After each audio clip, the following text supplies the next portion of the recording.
Most of you will have heard of the fight or flight response, which is activated by this guy, the amygdala. It's responsible for detecting threats and activating our sympathetic nervous system, which then, very simply, gets our bodies ready to fight or run by sending adrenaline and cortisol and glucose to the bits that need it. In short, our amygdala has been excellent at keeping us alive for millions of years. The problem with it is it's not equipped to think rationally. That's the job of the more evolved prefrontal cortex part of our brain, and that bit gets isolated when we're in fight or flight mode. The other problem with the amygdala is it's programmed to think negatively. In fact, we as humans are programmed to think negatively. It's what keeps us alive. And when we think negatively, our bodies produce cortisol, which activates the fight or flight. This results in higher heart rate, blood pressure, breathing, glucose levels, muscle tension, and focus.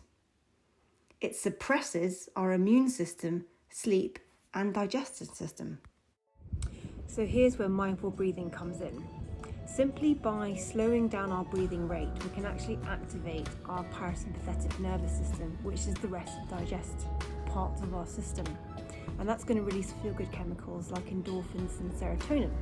So by targeting the physiological symptoms, we can actually influence our feelings and thoughts, which is pretty cool. But also, if we can do that breathing mindfully, i.e. focusing on the breath, we're creating a little bit of space from our thoughts, and that helps us to respond as opposed to react, which is always a good thing. It's also been shown that mindfulness increases the grey matter that connects the various parts of our brain.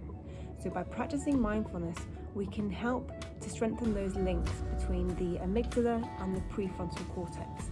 And again, we can help to turn instinctive reaction into skillful response. So I encourage you to use mindful breathing whenever you feel like you're on red alert, but also just to incorporate it into your day.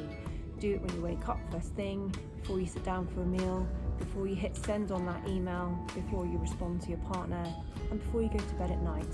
The more you practice mindfulness, the more you give your rest and digest system a chance to do its thing. And that helps us to do incredibly restorative things like eat, sleep, and make love. And who would not want a bit of that?